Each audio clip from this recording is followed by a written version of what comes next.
देखो आज अपन करेंगे ऊंचाई के साथ स्मॉल जी के मान में किस प्रकार से परिवर्तन होता है। तो मतलब ऊंचाई के साथ जी, स्मॉल जी मतलब गुरुत्वीय त्वरण। तो पृथ्वी की सतह से जैसे जैसे अपन ऊपर जाएंगे तो स्मॉल जी मतलब गुरुत्वीय त्वरण का मान कम होगा या ज्यादा होगा या परिवर्तन होगा कि नहीं होगा, तो अपन वो सिद्ध करेंगे इस क्वेश्चन में। तो इसमें ये पृथ्वी ले ली, पृथ्वी का केंद्र मान लिया O, पृथ्वी का द्रव्यमान ले लिया कैपिटल M, और पृथ्वी की जो त्रिज्या है ये ले ली हमने कैपिटल R। अब पृथ्वी की सतह पर गुरुत्वीय त्वरण कितना है, और सतह से जैसे जैसे ऊपर जाएंगे तो गुरुत्वीय त्वरण का मान किस प्रकार से परिवर्तित होगा वो सिद्ध करेंगे। तो सबसे पहले हम क्या करेंगे, पृथ्वी की सतह पर एक छोटा सा पिंड मान लिया, इस पिंड का द्रव्यमान कितना है मान लिया स्मॉल m। तो पृथ्वी की सतह पर स्मॉल g का सूत्र हमें मालूम है, g और g में संबंध जो हमने निकाला था पिछले क्वेश्चनों में उसमें दिया हुआ है। तो पृथ्वी की सतह पर गुरुत्वीय त्वरण का सूत्र होता है स्मॉल g बराबर gm अपॉन r स्क्वायर। इसको दे देंगे हम समीकरण नंबर 1। तो इसमें ये समीकरण जो एक बनाया हुआ है ये कहां पर बनाया है हमने, सतह पर, पृथ्वी की सतह पर। तो पृथ्वी की सतह पर गुरुत्वीय त्वरण का सूत्र ये हो गया समीकरण नंबर 1। अब पृथ्वी की सतह से मान लो हमने इस पिंड को इतनी ऊंचाई पर ले गए, तो इतनी ऊंचाई पर ले गए, m द्रव्यमान के पिंड को इधर तक ले गए, और इसकी पृथ्वी की सतह से जो हाइट है उसको मान लिया हमने स्मॉल h। पृथ्वी की सतह से इस पिंड की ऊंचाई स्मॉल h है। तो अब ये पिंड इधर आ गया, मतलब पृथ्वी की सतह से हम h ऊंचाई पर ऊपर चले गए। तब इस कंडीशन में इधर पृथ्वी की सतह पर गुरुत्वीय त्वरण स्मॉल g था, और ऊंचाई पर मान लिया हमने गुरुत्वीय त्वरण का मान है g डैश। तो ऊंचाई पर अगर समीकरण बनाएंगे हम तो सूत्र यही रहेगा, g की जगह g डैश आ जाएगा। कैपिटल G यूनिवर्सल कांस्टेंट है, ये सार्वत्रिक नियतांक, तो इसका मान कभी चेंज नहीं होता है, तो कैपिटल G रहेगा। कैपिटल M है पृथ्वी का द्रव्यमान, तो वो भी चेंज नहीं होगा, ऊंचाई पे जाओगे या गहराई पे जाओगे पृथ्वी का द्रव्यमान तो M है। इसके बाद अपॉन R, R मतलब होता है दोनों पिंडों के बीच की दूरी, तो केंद्र से केंद्र तक की दूरी नापते हैं। तो इस पिंड के केंद्र से इस पिंड के केंद्र मतलब पृथ्वी के केंद्र की दूरी नापेंगे, तो टोटल दूरी इस केंद्र से इसके केंद्र की दूरी कितनी हो जाएगी, ये है R, ये है H। तो टोटल अब हो गई केंद्र से केंद्र तक की दूरी R प्लस H। तो इस सूत्र में R की जगह अब अपना चेंज होगा, तो R प्लस H का स्क्वायर, समीकरण नंबर 2। तो पहला समीकरण बना लिया सतह पर, दूसरा बना लिया H ऊंचाई पर।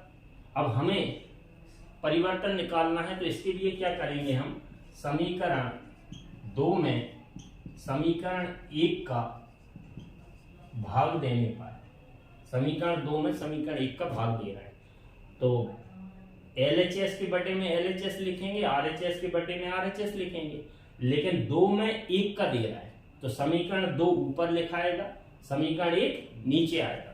तो G डैश के अपॉन में आएगा G बराबर RHS के बटे में RHS, तो GM upon R plus H square, इसके अपॉन में ये आएगा GM अपॉन R स्क्वायर। ये GM से GM कैंसिल होगा, ये अपॉन के अपॉन में आ रहा है, ये नीचे वाला पलट जाएगा, तो R स्क्वायर ऊपर चला जाएगा। तो अब हमें मिलेगा G डैश अपॉन G बराबर R स्क्वायर, ये वाला ऊपर चला गया, और अपॉन में बचा है R प्लस H का होल स्क्वायर। तो ये आ गया समीकरण नंबर कौन सा, तीसरा। अब वैसे तो हमें इसी सूत्र से पता चल जाएगा कि ऊंचाई पर गुरुत्वीय त्वरण का मान कम हो रहा है ज्यादा हो रहा है। तो ये कैसे पता चलेगा हमें, ये R और ये है R प्लस H, तो इसमें अपन को देखने से ही पता चल रहा है कि R ज्यादा होगा या फिर R प्लस H ज्यादा होगा। तो इसमें आर ज्यादा होगा या R plus H? R plus H ज्यादा होगा, क्योंकि इधर से इधर तक की दूरी आर प्लस एच और इधर से इधर तक की दूरी आर, तो आर प्लस एच नीचे वाली संख्या ज्यादा। तो इस समीकरण में आरएचएस में नीचे वाली बड़ी है, तो इसका मतलब एलएचएस में भी नीचे ही वाली बड़ी होगी। तो अपना ये इस समीकरण से ये निष्कर्ष निकल जाता है कि क्योंकि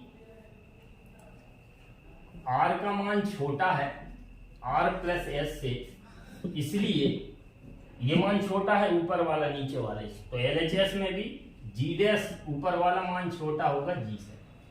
इसका मतलब ये होगा जी डैश कहां पर? गुरुत्वीय त्वरण का ऊंचाई पे, और जी था पृथ्वी की सतह पर, तो ऊंचाई पर कम आया। और जैसे जैसे एच का मान बढ़ाओगे तो नीचे वाली संख्या का मान बढ़ता जाएगा, तो ऊपर वाली उतनी छोटी होती जाएगी, तो जी डैश का मान छोटा होता जाएगा।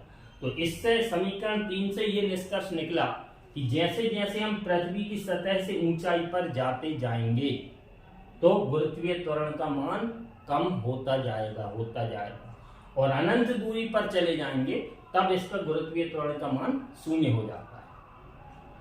तो इस समीकरण से निष्कर्ष तो निकल गया, लेकिन इसी समीकरण को थोड़ा सा और आगे बढ़ाया गया है। तो आगे बढ़ाने के लिए इसको क्या करेंगे, हम नीचे से r कॉमन लेंगे, तो क्या मिलेगा हमें? G dash upon g equal r square upon, इसमें r प्लस एच में से r यदि कॉमन लिया जाए तो r कॉमन ले रहे हैं इन दोनों में से, इसका मतलब ये है r का अंदर भाग देंगे हम, तो r कॉमन लिया तो r का r में भाग दिया हमने, तो एक बार गया, प्लस अब r का भाग h में भी देंगे तो h अपॉन r, और ये जो स्क्वायर था ये r प्लस एच पूरे पे था, उसमें से ही कॉमन लिया है, तो इस पे भी स्क्वायर आएगा और इस पे भी स्क्वायर आएगा। अब ये स्क्वायर से स्क्वायर कैंसिल होगा, तो ये मिलेगा जी डैश अपॉन जी इक्वल, अब ये बचा अपने पास 1 अपॉन ब्रैकेट में 1 प्लस एच अपॉन आर का होल स्क्वायर। अब नीचे वाले होल स्क्वायर को ऊपर ले जाना है, तो g dash upon g equal 1 plus h upon r की पावर हो गई -2।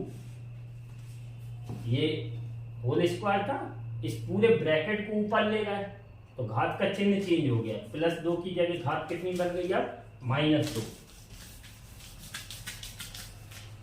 अब एक द्विपद प्रमेय होती है, कौन सी प्रमेय है? द्विपद प्रमेय। इस द्विपद प्रमेय में ये बताया है यदि x का मान बहुत छोटा हो 1 से तो 1 प्लस एक्स की पावर n इसका मान लगभग बराबर हो जाता है 1 प्लस nx। इसका मतलब ये है अगर ये जो 1 प्लस एक्स लिखा है, अगर x का मान बहुत छोटा हो रहा है 1 से, तो उस कंडीशन में 1 प्लस एक्स की पावर n अगर है तो उसका मान लगभग बराबर हो जाएगा 1 प्लस nx। इसका मतलब ये घात उठ कर पहले आ जाएगी, इधर घात उठ कर x के पहले आ जाएगी। जैसे मान लो एग्जाम्पल अगर लें अपन 1 प्लस 0.0003, इस पर घात चढ़ी है 7, तो इसको अपन सॉल्व करना है, तो इसका मतलब ये नहीं है इन्हें जोड़ के 7 बार गुणा करेंगे, इसका मतलब ये हुआ, इस प्रमेय का मतलब ये हुआ ये 7 का इसमें गुणा हो जाएगा, क्योंकि ये दूसरी संख्या का मान 1 से बहुत छोटा है, तो 7 3 21 और फिर इसमें प्लस कर देंगे तो आंसर कितना आ जाएगा 1.0021। तो ये पूरा सॉल्व हो गया। तो द्विपद प्रमेय लगाना पड़ेगी इधर, क्यों?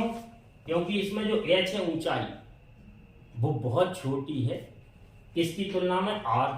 r पृथ्वी की त्रिज्या है, तो इसका मान बहुत बड़ा होगा और ऊंचाई का मान छोटा होगा, तो छोटी संख्या में बड़ी का भाग देंगे तो आंसर 1 से बहुत कम आएगा।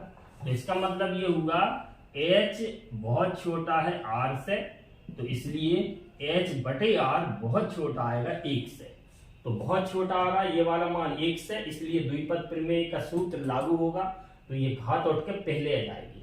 तो ये अपना मिलेगा g dash upon g equal 1 H से पहले आ जाएगा -2, तो प्लस की जगह क्या हो जाएगा -2h/r।